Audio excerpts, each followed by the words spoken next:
Those were so strong. It was such a powerful reading. I just tried to post something on Facebook. It's going to come across as this really wonky posting because I tried to write all that in the post and it wouldn't let me. So there's a picture of you saying you were reading, and then in the comments, there's like it's an afterthought, but it wasn't. But it was a very strong reading. It was wonderful.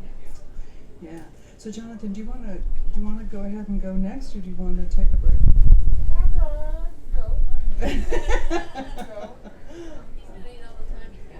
Okay. Yeah. We have one person who didn't come, and so we're gonna take her slot, I guess, or their slot. So keep going until you make me stop. okay. So you have to stop at 4:30 so that Jean can go. 4:30? Well. Wow. You just gave this man an hour. Hang on. So Jonathan S. Jonathan S. Baker is the author of Cock of the Walk from Laughing Ronin Press, and you can see where the title comes, and co-author of Contemplating the End of Insomnia While Inside the Postmodern Mausoleum from EMP 2022. They're also the co-editor of The Grindstone and editor-in-chief of Pure Sleaze Press.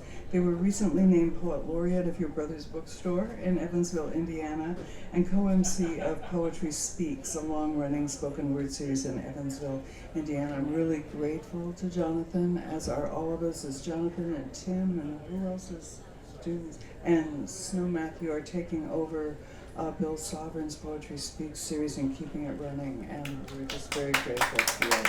And it's a huge, speaking as somebody who curates a series, I know this is a lot of work. It's a huge amount of work. Okay, come on up, Jonathan.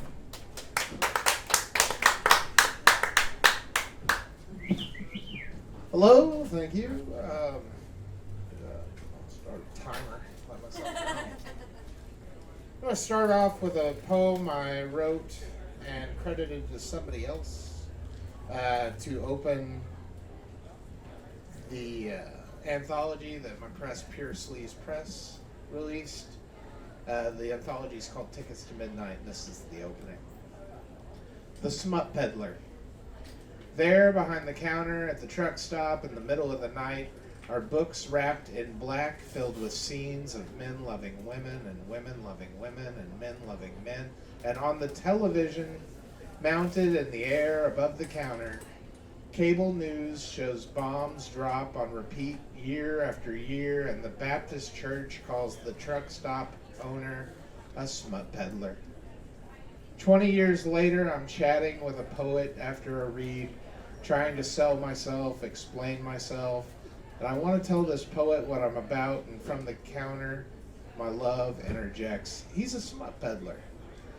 And I think of the truck stop in the middle of the night and smile and nod.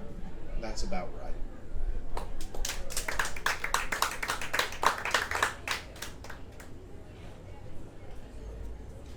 I'm going to read a portion of a book I independently published, is it 2019, 2020?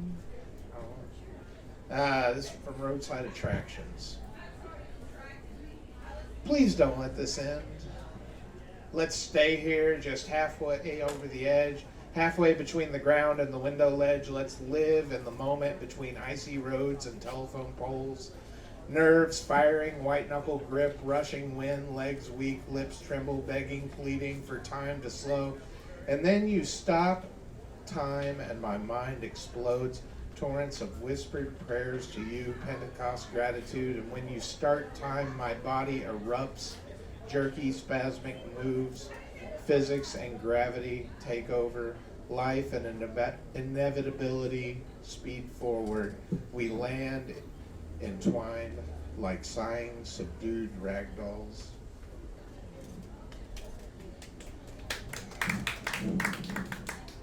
Back inside, I'd been talking her ear off again, but I just had to tell her all about Bosch. I need to get to that, and I needed to talk quite a lot. I had to go into Jericho's strange vacant spaces and look through those false building faces. I needed her to know This is on my mind because the algorithm keeps pushing me deeper into art documentaries, and she smiles as I open my heart like the often ignored outer doors of the Garden of Earthly Delights, with God looking down on his creation. We're in the first panel now. We're just sharing knowledge, but there are hints of where we're going. Right now, I'm getting a smoke in the yellow light, and I feel my life at this moment is perfect. I have all I could ever want or need. All totaled up, I've got someone who will let me unleash everything I know about whatever I'm currently heavily invested in. A dog that gives me reason to step outside, to compose and reflect as this cool spring night caresses my hot skin.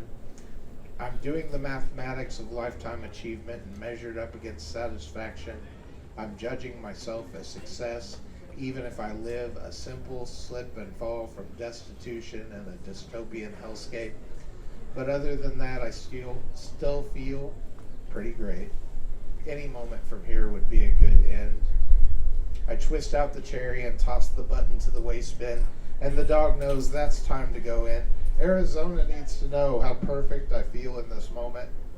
I've got to tell her the context. I've got to tell her that Bosch never saw a giraffe.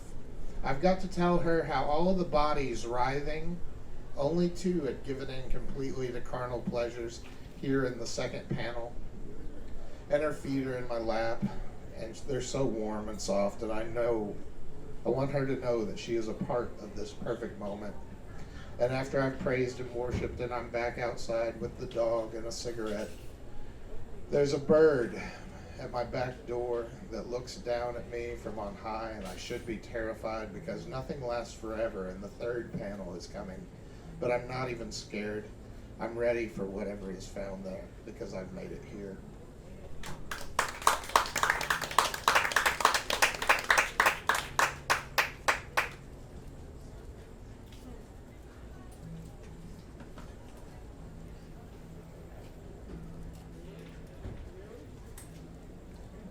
Fun factoids about the human body.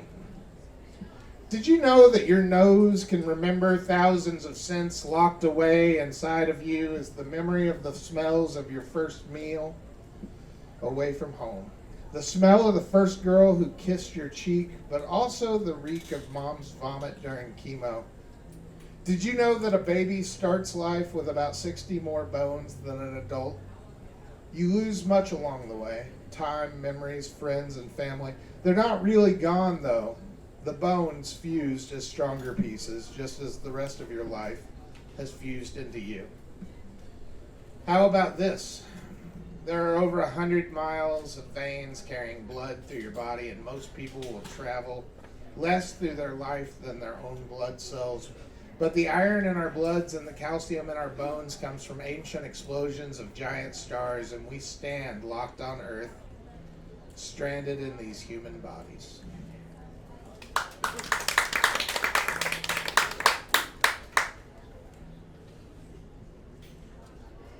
The neighborhood dog, the neglected dog down the street.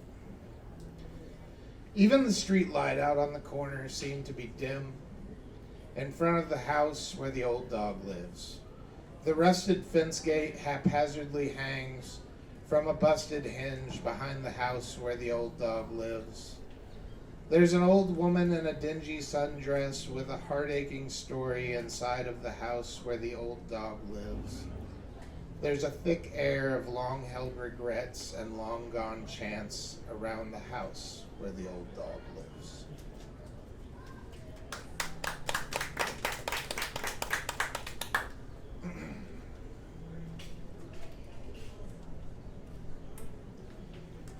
Odysseus's nostalgia for the siren song. Frayed bits of cotton protected my crew from the siren song, but I was launched into lust by those seductive chords, even over the ocean's roar. It stuck with me, in me, and pulled me. Even after returning home and seeing my life in chaos and the neglect of Argos, I thought of those calls to abandon fondly. As I cleared the halls of rotten suitors, and after that went about fixing the damages I brought to Penelope, partner of my spirit, I felt a yearning for the certain oblivion and sweet stinging comfort found in that siren's call.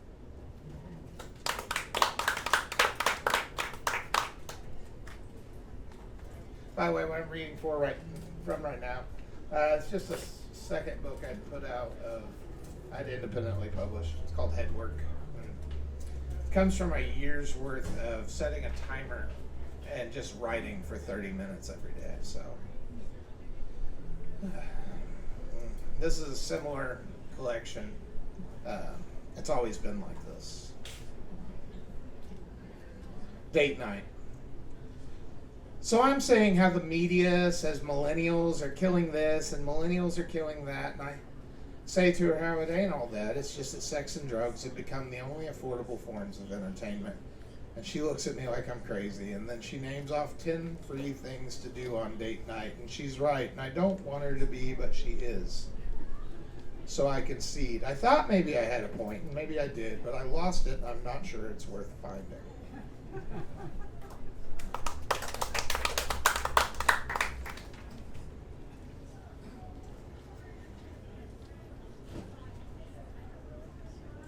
I got to write about my divorce during this book, so. You sensitive.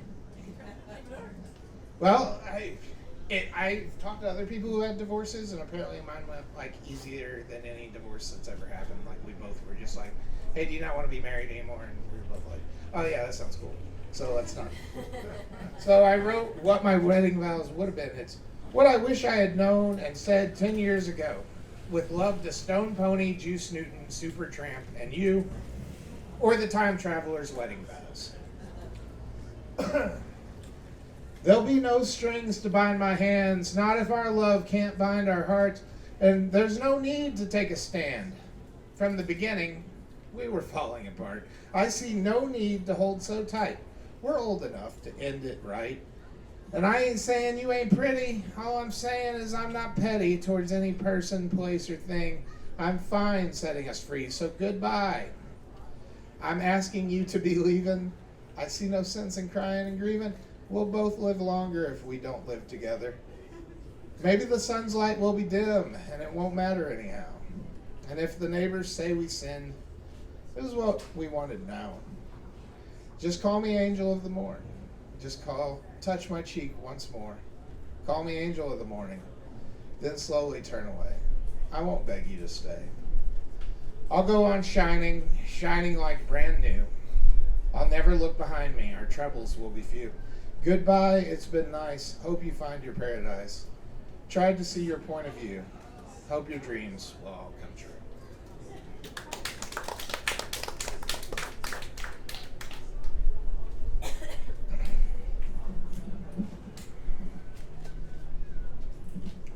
Sexuality is complicated. Imagine you walk up to a hot dog stand and you saw the most beautiful woman you ever saw in your entire life working behind the counter. I'm talking about Jessica Rabbit mixed with your ex-girlfriend. That one that really messed with your head. But you're having a good day, so you flirt even though she's working and you've been told not to do that. You take a chance and it works out, she flirts back. So you've got the minerals built up and you ask her if she wants to meet after work and she says yes. She gets off work pretty soon, so you just wait around killing time by thinking what you'll talk about, and then she clocks out and she walks out from behind the counter and lo and behold you find out she's a centaur. Does that mean you're into horses? Because you're super into this woman and her bottom half is a horse. Fast forward and things work out. You form a long-lasting, long-term relationship with your beautiful centaur girlfriend. You had your doubts, but it turns out you can make it work. Well, one day, you find out in the backyard, and you see your centaur girlfriend's tasty rump poking out from behind the shed. She's working in the garden, and you walk up and slap a smack, but oh no, that's not your centaur girlfriend. That's the neighbor's horse that wandered into your yard, and now you're super into this horse. Sexuality is complicated.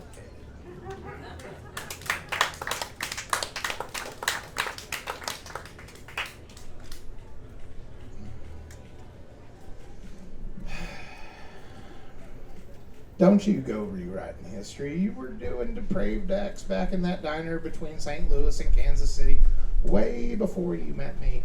But when you met me, it was more real, and that was more terrifying for both of us. And then you reached down to my fly and touched my heart, and I unzipped your heart and touched the white, warm place that is your soul. We were so scared of what we found there that we fell into different personas. I put on my smooth bravado of a country deputy, and you were ever the flirty waitress. And then we hurt our own selves, and we fell straight into fits of laughter. Then the board slipped and fell, because one of the many differences between me and my Savior Jesus is our skill level at carpentry. And we fell again and again, straight into fits of laughter.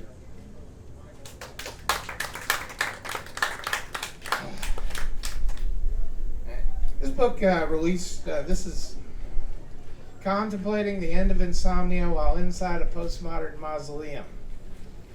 Yeah, it is. I also like to call it It's Always Sunny in the Postmodern Mausoleum. And this was an effort between me and Tim Hierdink, published by EMP Books. I did a little something different on this one. This one, every poem was made up of notes from poems I never finished, and then I ran them through Google Translate over and over and over again to get new prompts and to write new poems. So, and some of them, and after doing that for a while, I took some text from other authors and ran it through Google Translate, and then I used that as prompts. And here we'll start with the Sermon on the Mount Revisited. It's hard. It's a hot topic. Blessings on one another, the poor, all those sad sacks, the meek, even the merciful, just a bunch of doormats, really. After all this time, they should step on up and meet Samuel Colt. Let the rich find out if any blessings are available. Judgment satisfies thirst and hunger. Have fun.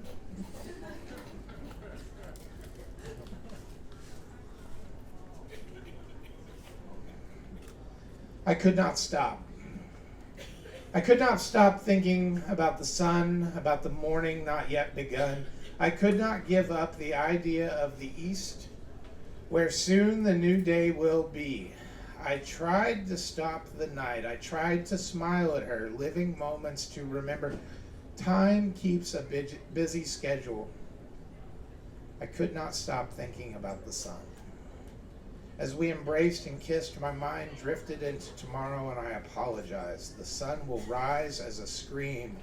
Love will drift like steam off warming pavement. My heart was scared, and I could not stop thinking about the sun.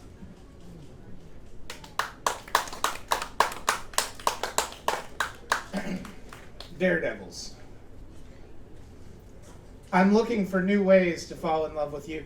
It's like some divers who just don't care about death jump into the pools of your eyes from all heights and laugh, just to towel off and be ready for more. It's like some drivers who do not care about laws cross the boundaries of your heart and hit the embankment, go slamming into walls to douse the flames and be ready for more. It's like some barnstormers who don't care about heights, go kissing the surface of your fields, only to spin out, bail out, pull the cord, just to touch down and be ready for more.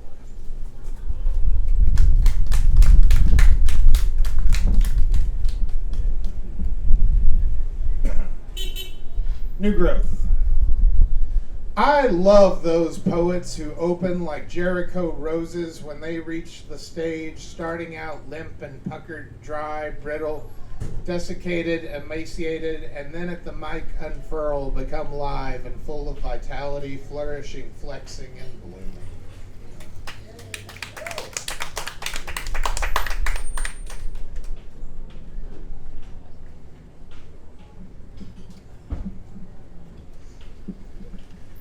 Factory made. No one made Andy. The kids made dreams, and Andy threaded labels, each as beautiful and cool as Hollywood cigarettes with image and style. The label said Warhol. The kids saw that Andy was a vampire, and they loved him for it.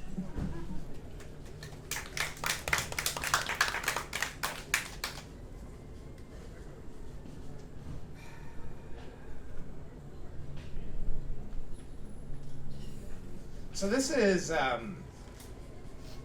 Cock the Walk, and this released from Laughing Ronin Press earlier this year, right?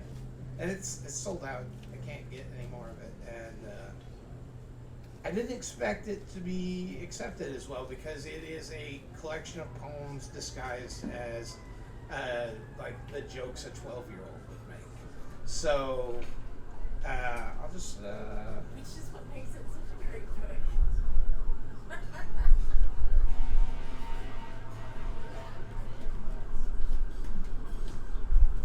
Fail us.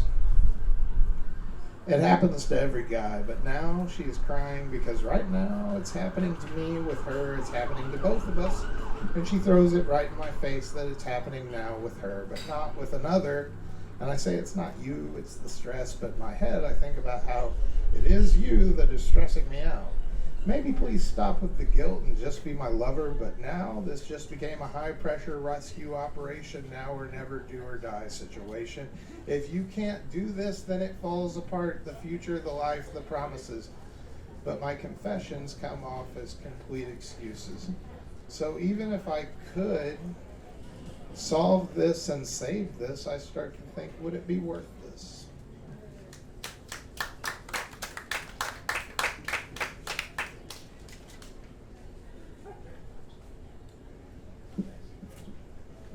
Sanzarito. Jeff Bezos lies frozen in stasis, stuck with tubes that feed and tubes that take the excrement away in a floating space pod bought and paid by shorting warehouse workers' bathroom breaks. His final destination, the center of the universe, the fount from which all that is real flows. Geysers spray atoms in fits and bursts. Slow motion bands of pure time collect in red hot ribbons around the gaping maw of existence. For him, the clock is stopped. Body and mind in cryogenic peace. On Earth, the shamans of each continent perform sacred rituals, globally choreographed dances, and synchronized chants. The rise of Sanzarito. A time to comfort and feed the people. Two lovers in a bunker explore physical passions, reversing positions and proclaiming their love again and again. Occasionally they stop to wonder why anyone lives any other way. Both precious and raucous, their laughter rings and their eyes meet, and together they say it, Sanzarito. The pod pushes through, penetrating deeper, darkest space, pulsing and throbbing, propelled by fuel derived of pure exploitation, carrying a man looking to plant his flag and set about a claim upon new worlds all his own. Back at mission control, legions of warlock warriors of contractual law log thousands of hours, spinning into reality a case for colonization, both spiritually but also in a very real and legally binding fashion. All that matters is matter. Matter entangled and tethered, the whole of creation bound as one unified and continuous piece, to be owned by the person brazen enough to claim it, to proclaim it property, to hold it and keep it and exploit it completely and properly. Our lovers, each separate and free to seek love, free to find love, neither owning the other, neither indebted to the other. They've been apart, but their only regret is the time not spent loving each other, and when they meet together in their way, in their sacred place, with no particular plan set to no time frame, they melt into warm pools, lapping at the unblemished sands of the beaches of Sanzarito. Unoccupied, ungoverned, uncolonized, innocent and naive, they are two lovers surrounded by oceans, unbound by traditions or laws or preconceived notions, unaware of the machinations of billionaires or what is going on beyond the door at the top of the stairs. Their only concern for their brethren is the hope that all of them can find their own Sanzarito.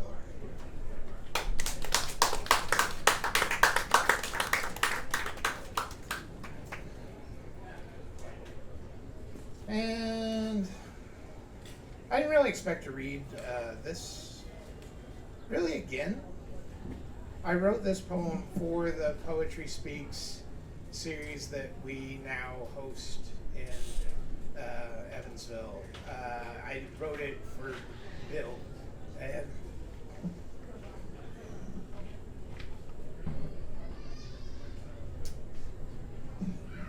Poetry Speaks. Okay, all right, here we go. You want the big time? You want to be big time at the Poetry Speaks show? You want to get picked up and seen? You want to be in the big league? Well, on an average night, you're going to want to play to the center right there. That's where you'll find the scouts and owners and the features and the names. That's generally about where you'll see Bill and Dave. To the left is the bar, and they can be stiff competition. By the way, tip the staff, that should go without mention, but the patrons who didn't come to hear our words, not only are they going to be loud as hell, but they're going to be someone there writing a poem on a napkin, and he's going to get up and after you and read and blow your doors off. But that's center to center right. That's where you want to spend your time. That's where you want to keep your eyes. That's the sweet spot. That's how you know what you got. That's where you get your laughs and smiles and nods. That's where you hear those gasps and oohs and ahs.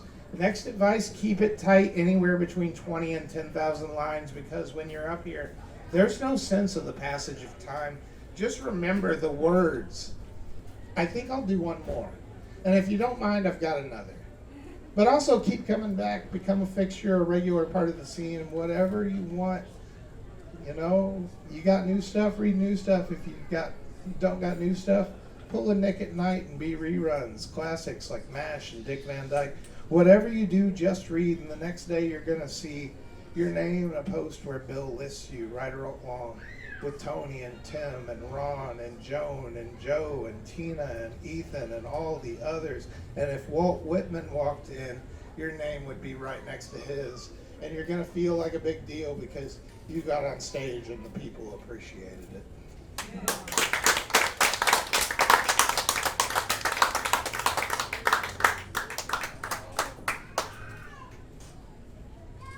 I have extra time, and I'm going to take it. No, I'm going to take some of it.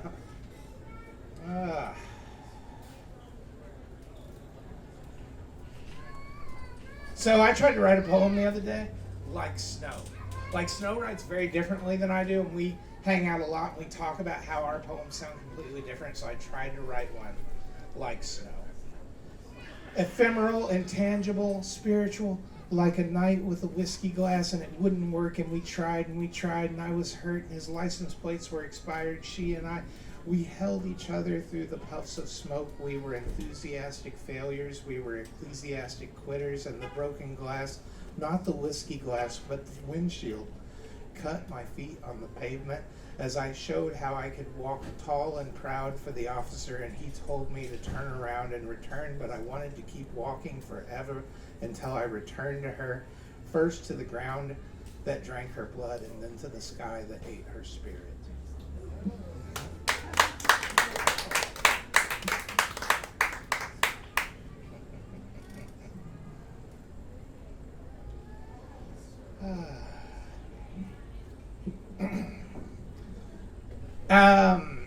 There was a journal this year that, like, I made it my goal to get some pieces into this journal. It comes out later this year. It's the Gasconade Review.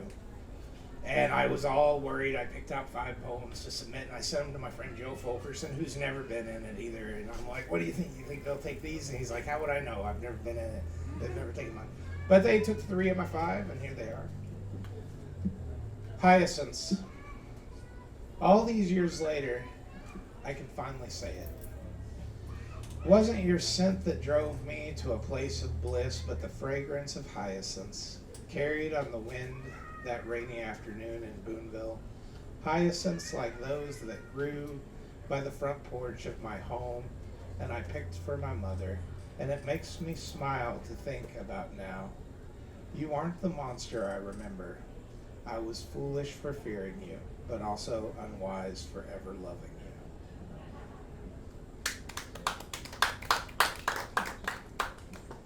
Holy rolling, Batman! It's 1966 and a friend gives you something and tells you, just take it, it'll be fun. An hour passes and you see some femme kid in a gold cape sitting in the back of a black convertible tricked out with fins. And inside the What a Way to Go-Go, an old queen with cat ears and a cape and mask is downing orange juice and dances till he falls to the floor. And you gotta ask yourself, is Gotham bad or is it just this trip? Home defense. Between two towns where nothing happens sat a house filled with car parts and newspapers. Bob lived inside wearing coveralls and a matted fur coat, reliving a war that broke him. Airplanes would fly real low to get a rise out of Bob. One day a crop duster buzzed Bob's old house, threading the space between the roof and the power lines.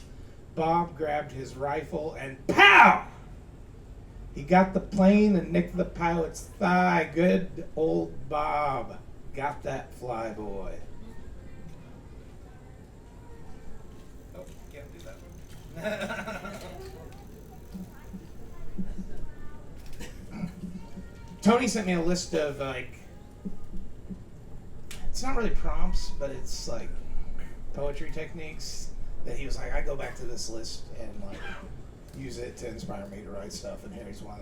He sent me that list. And I wrote a poem on it. Tony Brewer, he's around here somewhere.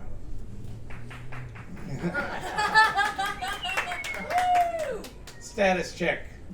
Behavior, unchanging. Lover, exiting. Tongue, lying. Mind, denying. Realization, dawning. Heart aching. Expression, faking. Life, spiraling. Bar tab, growing. Eyes reddening. Teeth floating. Liver hardening. Wallet emptying. Head throbbing. Dawn breaking. Reality crashing. Opportunity passing.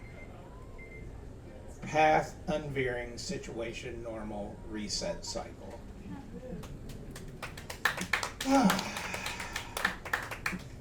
I will yield the rest of my time for bathroom breaks and Gene.